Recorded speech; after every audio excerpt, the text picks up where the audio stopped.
जय श्री कृष्ण जय श्री राधे। श्री गुरुभ्यो नमः। हरि ओम। ज्ञानानंदमयं देवं निर्मलस्फटिकाकृतिम् आधारां सर्वविद्यानां हयग्रीवम् उपास्महे। नीलांजन समाभासं रविपुत्रं हेमाग्रजं छायामार्ताण्डसम्भूतं तं नमामि शनैश्चरम्। ओम नमो भगवते वासुदेवाय नमः। ओम नमो नारायणाय नमः। ओम नमः शिवाय शिवाय नमो ओम। ನಮಸ್ಕಾರ ವೀಕ್ಷಕರೇ, ಶ್ರೀಕೃಷ್ಣ ಜ್ಯೋತಿಷಾಲಯಕ್ಕೆ ಎಲ್ಲರಿಗೂ ಸ್ವಾಗತ. ಬಹಳಷ್ಟು ಜನ ಪ್ರೀತಿ ವಿಶ್ವಾಸನ ತೋರಿಸ್ತಾ ಇದ್ದೀರಾ. ನಿಮ್ಮೆಲ್ಲರ ಪ್ರೀತಿ ವಿಶ್ವಾಸಕ್ಕೆ ಆಭಾರಿಯಾಗಿದ್ದೀನಿ. ಬಹಳಷ್ಟು ಜನ ಕೆಲಸಗಳು ಆಗ್ತಾ ಇಲ್ಲ, ಯಾರ ಹತ್ರ ನನ್ನ ಜಾತಕ ತೋರಿಸ್ಬೇಕು ಅಂತ ಹೋದಾಗ ಪ್ರಮುಖವಾದಂಥ ಕೆಲವು ವಿಚಾರಗಳನ್ನು ಹೇಳ್ತಾರೆ. ಅದಕ್ಕೆ ಸರಳ ರೀತಿಯಲ್ಲಿ ಯಾವ ವಿಧಾನದಿಂದ ಪರಿಹಾರನ ಮಾಡ್ಕೊಳ್ಬೋದು ಅನ್ನೋದು ಇಂಪಾರ್ಟೆಂಟ್ ಆಗಿರುವಂಥ ವಿಷಯನ ಹೇಳ್ತೀನಿ. ವಿಡಿಯೋನ ಕೊನೆವರೆಗೂ ತಪ್ಪದಲ್ಲೇ ನೋಡಿ. ಭಾಳಷ್ಟು ಜನ ಸಬ್ಸ್ಕ್ರೈಬರ್ಸ್ ಆಗಿದ್ದೀರಾ.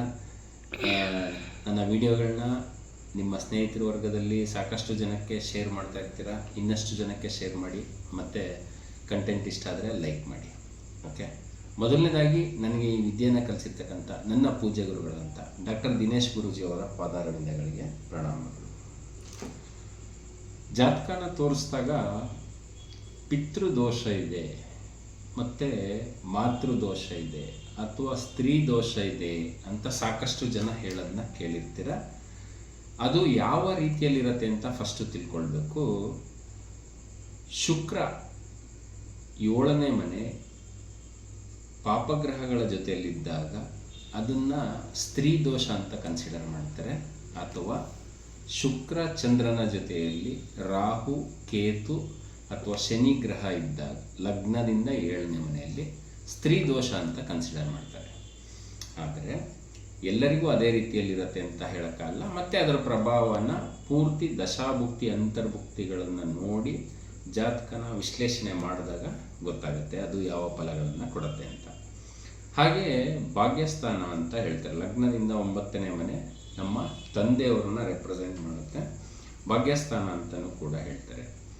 ಈ 9ನೇ ಮನೆಯಲ್ಲಿ ಸೂರ್ಯ ಏನಾದರೂ ರಾಹುವಿನ ಜೊತೆಯಲ್ಲಿದ್ದರೆ, ಅಥವಾ ಸೂರ್ಯ ಏನಾದರೂ ಕೇತುವಿನ ಜೊತೆಯಲ್ಲಿದ್ದರೆ, ಅಥವಾ ಸೂರ್ಯ ಏನಾದರೂ ಶನಿಯ ಜೊತೆಯಲ್ಲಿದ್ದರೆ, ಅಥವಾ ಸೂರ್ಯನ ಮೇಲೆ ಪಾಪಗ್ರಹಗಳ ದೃಷ್ಟಿ ಇದ್ದರೆ ಅವಾಗಲೂ ಕೂಡ ಪಿತೃದೋಷ ಅಂತ ಕನ್ಸಿಡರ್ ಮಾಡ್ತಾರೆ.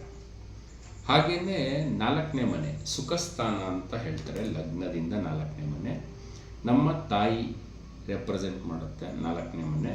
ಹಾಗೆಯೇ ಚಂದ್ರ ನಮ್ಮ ತಾಯಿಯನ್ನು ರೆಪ್ರೆಸೆಂಟ್ ಮಾಡ್ತಕ್ಕಂಥದ್ದು ಗ್ರಹ.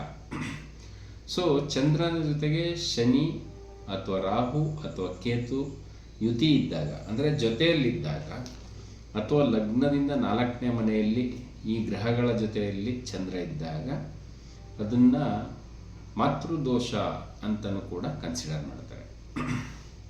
ಸೊ ಇದಕ್ಕೆ ಸಾಕಷ್ಟು ಜನ ಪರಿಹಾರ ಅಂತ ಹೇಳಿದಾಗ ಎಲ್ಲರಿಗೂ ಒಂದೇ ಸಮನಾದಂಥ ಶಕ್ತಿ ಇರಲ್ಲ. ಸೊ ಅವರಿಗೆಲ್ಲ ಒಂದು ಸರಳವಾಗಿರ್ತಕ್ಕಂಥ ವಿಧಾನದಲ್ಲಿ ಹೇಳ್ತೀನಿ. ಒಂದು ಮಂತ್ರ ಮತ್ತು ಒಂದು ತಂತ್ರ ಇರುತ್ತೆ.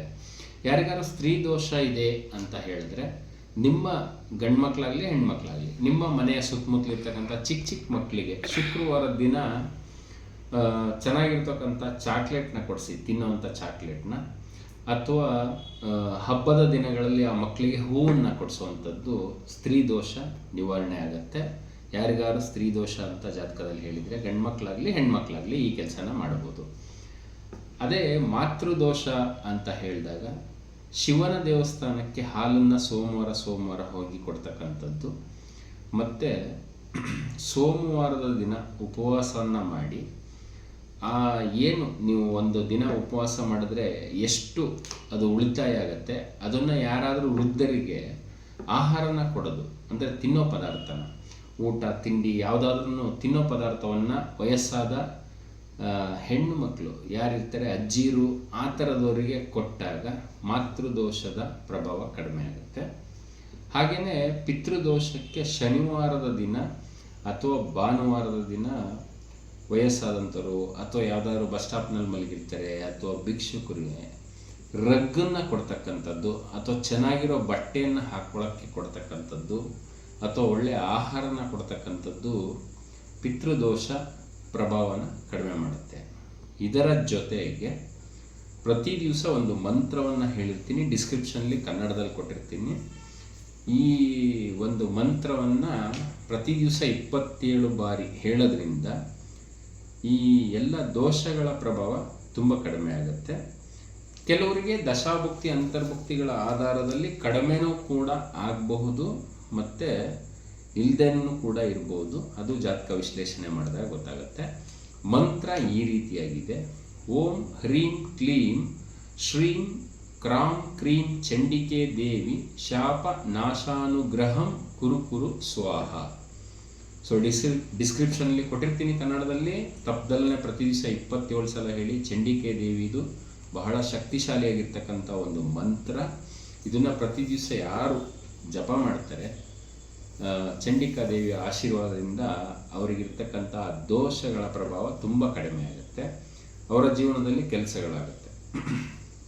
ಸೊ ಮಂತ್ರ ಇನ್ನೊಮ್ಮೆ ಹೇಳ್ತೀನಿ: ಓಂ ಹ್ರೀಂ ಶ್ರೀಂ ಓಂ ಹ್ರೀಂ ಕ್ಲೀಂ ಶ್ರೀಂ ಕ್ರಾಂ ಕ್ರೀಂ ಚಂಡಿಕೆ ದೇವಿ ಪಾಪ ನಾಶಾನುಗ್ರಹಂ ಕುರು ಕುರು ಸ್ವಾಹ. ಬಹಳ ಸರಳವಾಗಿರ್ತಕ್ಕಂಥ ಬೀಜಾಕ್ಷರ ಮಂತ್ರ ಚಂಡಿಕಾ ದೇವಿದು. ಇದನ್ನು ಪ್ರತಿನಿತ್ಯ ಹೇಳಿ. ಯಾವುದೇ ರೀತಿಯಾದಂಥ ದೋಷಗಳಿದ್ರೂ ಜಗನ್ಮಾತೆಯ ಮೊರೆ ಹೋಗ್ತಕ್ಕಂಥದ್ದು. ನಮ್ಮ ಪ್ರತ್ಯಕ್ಷ ದೇವರು ತಂದೆ ತಾಯಿಗಳಾದರೆ ನಮ್ಮ ಯೂನಿವರ್ಸಿಗೆ ತಂದೆ ತಾಯಿಗಳು ಅದು ಶಿವ ಅಥವಾ ಪಾರ್ವತಿ, ಲಕ್ಷ್ಮೀನಾರಾಯಣರು. ಈ ರೀತಿ ನಮ್ಮನ್ನು ಎಲ್ಲ ವಿಷಯಗಳಲ್ಲಿ ಸೂಚನೆ ಸಲಹೆಗಳನ್ನು ಕೊಡ್ತಾ ಯಾರದ್ದೋ ಮೂಲಕ ತನ್ನ ಬಳಿಗೆ ಕರೆಸ್ಕೊಂಡು ತನ್ನ ಭಕ್ತರ ಕಷ್ಟಗಳನ್ನು ಒಂದು ಪರಿಹಾರ ಮಾಡ್ತಕ್ಕಂಥ ಕೆಲಸ ಜಗನ್ಮಾತೆ ಮಾಡ್ತಾಳೆ. ಸೊ ಈ ಒಂದು ಜಗನ್ಮಾತೆಯ ಮಂತ್ರವನ್ನು ತಪ್ಪದಲ್ಲೇ ಹೇಳಿ. ಬಹಳ ಪ್ರಭಾವಶಾಲಿಯಾಗಿರುವಂಥದ್ದು. ನಿಮಗೆ ಅದರ ಅನುಭವ ಆಗ್ತಾ ಹೋಗುತ್ತೆ. ಎಲ್ಲರಿಗೂ ಕೂಡ ಶ್ರೀಕೃಷ್ಣ ಪರಮಾತ್ಮ ಸುಖ, ಸಂತೋಷ, ಸಮೃದ್ಧಿ, ಆರೋಗ್ಯ, ಐಶ್ವರ್ಯ ಇದೆಲ್ಲದನ್ನು ಕೊಟ್ಟು ಸದಾಕಾಲ ಸಂತೋಷದಿಂದ ಇಟ್ಟಿರಲಿ. ಜಯ ಶ್ರೀಕೃಷ್ಣ, ಜಯ ಶ್ರೀರಾಧೆ.